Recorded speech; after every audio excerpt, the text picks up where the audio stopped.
Mother Teresa का नाम आपने सुना होगा। मदर टेरेसा से मुलायम सिंह की कम से कम कई दर्जन बार मुलाकात हुई, कई दफे उन्होंने मुलाकात की। आप देखिए मुलायम सिंह यादव में वो खास बात रही, उत्तर प्रदेश में जब कोई साहित्यकार बीमार होता था राजेंद्र जी तो उसे उम्मीद होती थी कि उसका इलाज मुलायम सिंह यादव जरूर कराएंगे। आपको याद होगा गोपाल दास नीरज को आपने देखा होगा, सुना जी होगा। गोपाल दास नीरज खुद इटावा के थे, उनका इलाज का खर्च मुलायम सिंह ने उठाया था। आपने अदम गौड़वी का नाम सुना होगा ना, अदम गौड़वी जनवादी कवि, अदम गौड़वी समाजवादी कवि, अदम गौड़वी जो जनता की भाषा में लिखते थे। उनकी एक कविता आपको बहुत सुना होगा राजेंद्र, वो कविता है ना कि तुम्हारी फाइलों का मौसम गुलाबी है। हाँ, आपने सुना होगा। बिल्कुल बिल्कुल बिल्कुल बिल्कुल कविता उनकी थी। अदम गोंडवी की ये कविता सबने सुनी है और इसका जो इस्तेमाल है इन कविता की पंक्तियों का, वो राजनीतिक व्यवस्था पर तंज करने के लिए अक्सर राजनेता इस्तेमाल करते हैं। जी राजेंद्र हमेशा ये करते हैं, तुम्हारी फाइलों का मौसम गुलाबी है, यहाँ तो सब कुछ साफ साफ है, समझ रहे हैं ना जी। दूसरी की एक कविता है, काजू भुनी प्लेट में विस्की गिलास में उतरा है रामराज विधायक निवास में। ये तंज है, राजनीतिक व्यवस्था पर तंज है। वो अदम गौड़वी जो कहते हैं काजू भुनी प्लेट में विस्की गिलास में उतरा है रामराज विधायक निवास में, जी। वो तंज कसते हैं। अदम गौड़वी जब बीमार होते हैं तो याद करते हैं मुलायम सिंह यादव को। मुलायम सिंह यादव उनके पूरे खर्च का वहन करते हैं, इलाज के खर्च का वहन करते हैं, उनसे मिलने जाते हैं हॉस्पिटल में। ऐसे हैं मुलायम सिंह यादव। अगर हम कहें यश भारती, वीरेश, आपने जो साहित्यकारों के सम्मान की बात की, उनके सहयोग की बात की, तो यश भारती जो पुरस्कार है इसकी संकल्पना भी मुलायम सिंह की थी। जी राजेंद्र आपने बहुत अच्छा जिक्र किया यश भारती का। लोहिया के बाद साहित्यकारों का सबसे अधिक सम्मान करने वाले इस हिंदुस्तान में कोई व्यक्ति रहे वो मुलायम सिंह यादव रहे।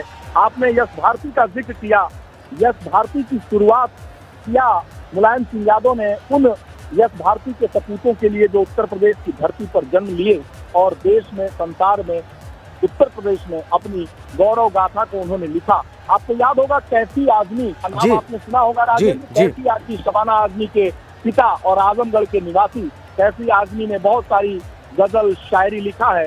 कैफी आजमी ने पद्मश्री ठुकरा दिया था राजेंद्र, आपको याद होगा कि पद्मश्री ठुकरा दिया था। और जब मुलायम सिंह यादव ने यश भारती का देने की शुरुआत यहाँ की तो उत्तर प्रदेश में सबसे पहले यश भारती सम्मान प्राप्त करता कैफी आजमी थे। कैफी आजमी ने यश भारती को ग्रहण किया लेकिन पद्मश्री को ग्रहण नहीं किया। यश भारती के सम्मान को ग्रहण करते हुए कैफी आजमी ने भाषण दिया था कि मुलायम सिंह यादव उत्तर प्रदेश के मुखिया के तौर पर यश भारती का जो सम्मान मुझे दे रहे हैं मैं गौरवान्वित महसूस करता हूं, क्योंकि मुलायम सिंह यादव पिछड़ों के अकलियतों के नेता हैं और वो जो वंचित हैं उनका ख्याल करते हैं। ऐसे शख्सियत के द्वारा दिया जाने वाला यश भारती सम्मान मुझे पद्मश्री से भी बड़ा लगता है, इसलिए मैंने पद्मश्री नहीं लिया, मैं यश भारती लेता हूं। और उन्होंने इस बात को स्वीकार किया था कि मुलायम सिंह कौन है। लोहिया का नारा आपने सुना होगा ना, आपने एक नारा अभी सुना होगा 2014 में प्रधानमंत्री नरेंद्र मोदी ने वो नारा दिया था, गैर कांग्रेसवाद। राजेंद्र आपने सुना होगा ना, गैर कांग्रेसवाद। भारतीय जनता पार्टी भी जनता पार्टी परिवार की ही पार्टी है। 1980 में स्थापना हुई थी तो उससे पहले जनसंघ का विलय हो गया था, जनता पार्टी की स्थापना हुई थी। उसमें विदेश मंत्री के तौर पर जब उत्तर देश में अटल बिहारी वाजपेयी थे, लाल कृष्ण आडवाणी भी मिनिस्टर थे। और याद होगा ना उस जनता पार्टी परिवार में गैर कांग्रेसवाद का नारा, लेकिन गैर कांग्रेसवाद का नारा लोहिया ने लगाया था, 1950 के दशक में लगाया था लोहिया ने गैर कांग्रेसवाद। ये जो भाजपा का गैर कांग्रेसवाद का नारा है ये बहुत पुराना है, लोहिया ने इस नारा को दिया था। और मुलायम सिंह यादव यूपी की सियासत में लोहिया के सबसे बड़े ध्वजावाहक थे गैर कांग्रेसवाद। भाजपा की जो आज गैर कांग्रेसवाद की बात हम करते हैं, यूपी में गैर कांग्रेसवाद के सबसे बड़े चेहरे मुलायम सिंह यादव थे राजेंद्र। मुलायम सिंह यादव और की एक और खास बात है जो मैं यूपी सियासत के हवाले से बता दूं। मुलायम सिंह यादव से पहले यूपी सियासत में 2 यादव नेता सबसे बड़े हुआ करते थे। मुलायम सिंह यादव के प्रादुर्भाव से पहले यूपी की सियासत में 2 यादव नेता सबसे बड़े नेता हुआ करते थे, जिनमें एक नाम है राम सेवक यादव का, जिसे लोहिया जी ने लोकसभा में, राजेंद्र, जिसे लोहिया ने लोकसभा में समाजवादी संसदीय दल का नेता बनाया। और उन्होंने नेहरू जी से, पंडित जवाहरलाल नेहरू से, जो सदन के नेता थे, उनसे कहा था कि नेहरू जी अब से मेरी पार्टी की तरफ से संसदीय पत्राचार का काम यही करेंगे, राम सेवक यादव करेंगे, और अब मैं ये काम नहीं करूंगा। राम सेवक यादव का दुर्घटना में निधन हो गया, नहीं तो वो बहुत बड़े समाजवादी नेता थे। राम सेवक यादव के बाद दूसरे बड़े यादव नेता यूपी की सियासत में जन्म लिए, जिसका नाम था राम नरेश यादव, जो यूपी के मुख्यमंत्री भी रहे। राम नरेश यादव के बाद और राम सेवक यादव के बाद यादव अस्मिता की राजनीति यूपी में मध्यम होने लगी थी। राजेंद्र, मुलायम सिंह यादव खड़े हुए, यादव अस्मिता की राजनीति को एक बार फिर से यूपी में जिंदा करने का काम मुलायम सिंह यादव ने किया। तो आजाद भारत के बाद उत्तर प्रदेश के 3 बड़े यादव नेता हम कह सकते हैं, राम सेवक यादव, राम नरेश यादव और मुलायम सिंह यादव। मुलायम सिंह यादव की बहुत सारी करनी है, जिसकी वजह से जहाँ हमारे संवाददाता नितिन उपाध्याय खड़े हैं, जहाँ मैं खड़ा हूँ, कहाँ मैं बताऊं और क्या मैं आपको जिक्र करूं। हर तरफ नरमुंड है, हर तरफ लोग हैं, हर तरफ नेताजी के चाहने वाले हैं, दूर दराज से आए हैं, रात में सोए नहीं हैं।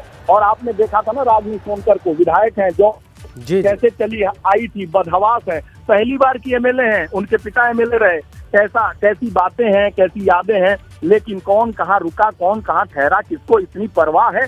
जब मैंने पूछा आज सवेरे कि भैया इतना धक्का मुक्की हो रही है, एक दूसरे पर लोग चढ़कर श्रद्धांजलि अर्पित कर रहे हैं, अगर आप उधर जाओगे तो हाथ पैर टूट भी सकता है, घायल भी हो सकता है। तो बोले कि एक श्रद्धांजलि के लिए हम अपना हाथ पैर टूट जाए, क्या हो जाएगा, आप कैसी बात करते हैं। नेताजी ने हम लोगों के जीवन को बनाया है, हम लोगों की पीढ़ियों को बनाया है, ऐसे में हम उनको श्रद्धांजलि देकर धक्का मुक्की हमारे लिए ये क्षणिक है। 5 मिनट, 10 मिनट, आधा घंटा, 1 घंटा दर्शन तो करके ही जाएंगे। मंदिर में अगर कोई राजेंद्र जाता है तो कोई वीवीआईपी होता है, सीधे गर्भगृह में अलर्ट के साथ जाता है, पंडित जी उनका पूजा पाठ कराते हैं, पूरी उनके साथ स्कॉट लगता है। लेकिन जो ऐसे लोग हैं जो वीवीआईपी नहीं हैं, लेकिन जिन्होंने ये ठाना है कि बाबा विश्वनाथ कॉरिडोर में मुझे जाना है, जाकर बाबा का दर्शन करना है, तो वो गंगा जी से लाइन लगाते हैं, गोदौलिया से लाइन लगाते हैं, बावजूद उसके उनको दर्शन तो होता ही है ना राजेंद्र। ऐसा तो है नहीं कि वीवीआईपी को 5 मिनट में दर्शन होता है, जो वीआईपी नहीं है उसको 5 घंटे में होता है।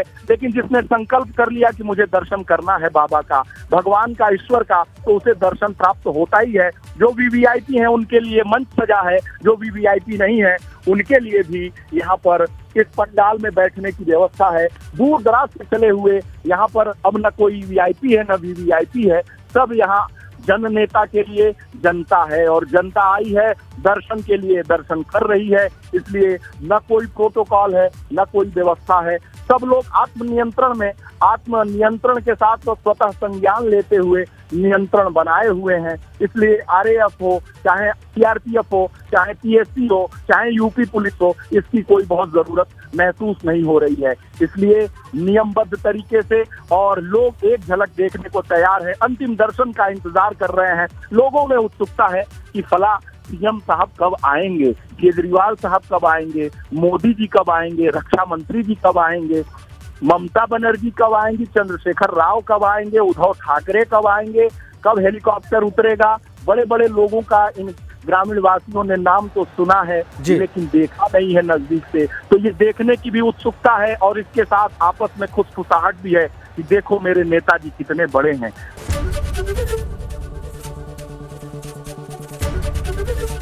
एबीपी गंगा, खबर आपकी, जुबान आपकी।